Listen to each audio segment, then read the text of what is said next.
Hyderabad house से क्या तस्वीरें हैं, क्या खबर है, सीधे रुख करना चाहेंगे आशीष कुमार सिंह का। आशीष। देखिए विसार, अभी कुछ देर पहले बातचीत शुरू हुई है दोनों के बीच और हमें जो जानकारी है उसके मुताबिक प्रधानमंत्री नरेंद्र मोदी ने कुछ गिफ्ट्स भी एक्सचेंज किए हैं राष्ट्रपति बराक ओबामा के साथ। एक खास बात ये भी मैं आपको बता दूं कि तकरीबन आधे घंटे की बातचीत दोनों के बीच वन ऑन वन, जो हम पहले से लगातार बता रहे हैं, एक साथ टहल करके लॉन्स में जब वो एक साथ स्ट्रोल करेंगे, एक साथ वॉक करेंगे, तकरीबन आधा घंटा अलग रखा गया है जब दोनों सिर्फ और सिर्फ दो नेता एक साथ वक्त गुजारेंगे। ये बहुत महत्वपूर्ण होगा देखना।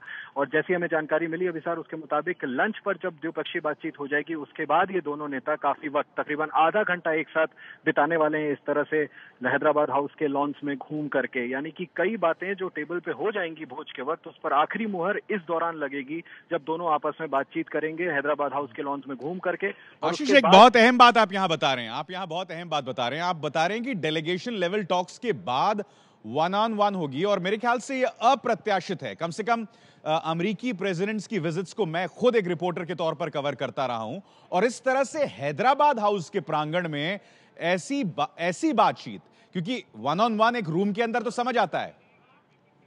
जी हाँ, बिल्कुल। आप ये कहना बिल्कुल सही है कि बायलैटरल टॉक्स की वेन्यू पे मुझे लगता है कि शायद इतिहास में ऐसा पहली बार हो रहा होगा कि भारत के प्रधानमंत्री और अमेरिका के राष्ट्रपति डेलीगेशन लेवल टॉक्स के बाद आधा घंटा, मैं फिर से दोहरा दूं, डेलीगेशन लेवल टॉक्स की वेन्यू पे, ऐसा वाकई आज तक नहीं हुआ।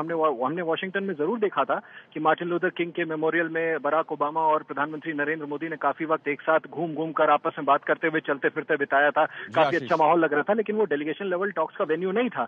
यहाँ ये महत्वपूर्ण है और तकरीबन आधा घंटा, विसार में फिर दोहरा दूं, इसके लिए अलग रखा गया है। आधा घंटा। अच्छा ये बताइए आशीष, इस वक्त हम अपने टेलीविजन सेट्स पर देख रहे हैं कि एक कमरे के अंदर प्रधानमंत्री नरेंद्र मोदी एक डॉक्यूमेंट दे रहे हैं जिसको लेकर एक चेहरे पर उत्साह दिख रहा है राष्ट्रपति बराक ओबामा के बीच के चेहरे पर। क्या है ये डॉक्यूमेंट? देखिए अभी सर, अभी चूंकि हमें उस हिस्से में जाने की इजाजत नहीं दी गई है जहां पर ये बातचीत चल रही है, इसको प्रेडिक्ट कर पाना जल्दीबाजी होगी। लेकिन निश्चित तौर पर जैसा मैंने आपको बताया कि अभी हमें संकेत मिले हैं, सूत्रों से जानकारी दी गई कि कुछ गिफ्ट्स एक्सचेंज किए गए, वो उसी का हिस्सा हो सकता है। लेकिन मैं प्रीएम्प्ट नहीं करना चाहूंगा क्योंकि दोनों के बीच की बात है, हमें कुछ देर इंतजार करना पड़ेगा, तभी जानकारी मिल पाएगी कि आखिर क्या तोहफा दिया है, जिसे लेकर आप जैसा कह रहे हैं कि मुस्कुराहट दिखी है चेहरे पर। लेकिन जैसा मैंने कहा कि अभी उस एरिया में हमें एक्सेस नहीं दिया गया, इसलिए मेरा ये बता पाना भी फिलहाल मुश्किल होगा कि आखिर प्रधानमंत्री ने अपनी तरफ से तोहफा दिया क्या है। बिल्कुल, एक डॉक्यूमेंट हम देख रहे हैं जिसे बराक ओबामा देख रहे हैं, उसे प्रधानमंत्री नरेंद्र मोदी उन्हें बदस्तूर दिखा भी रहे हैं।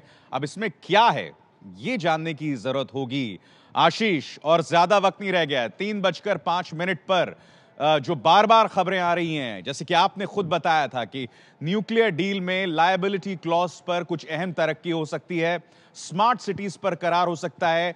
आपके लिहाज से जो आपको पता चल पा रहा है, जो बड़ा बिग टिकट लम्हा कौन सा होगा बातचीत के बाद? आशीष से हम बातचीत जारी रखेंगे। हम आपको बता दें कि लोगों की निगाह जो है अब उन समझौतों पर है जो होने वाले हैं, क्योंकि देखिए अब फोटो अपॉर्चुनिटी खत्म हो गई। सच तो यह है कि अब तक जो सामने उभर कर आया है फोटो अपॉर्चुनिटी आया, मगर हम यह भी ना भूलें कि जहां तक संबंधों की बात है, नींव लगातार रखी जा रही थी। वियना और लंदन में न्यूक्लियर लायबिलिटी को लेकर बातचीत दोनों देशों के बीच चल रही थी। हम उम्मीद कर रहे हैं कि कुछ समझौता आएगा।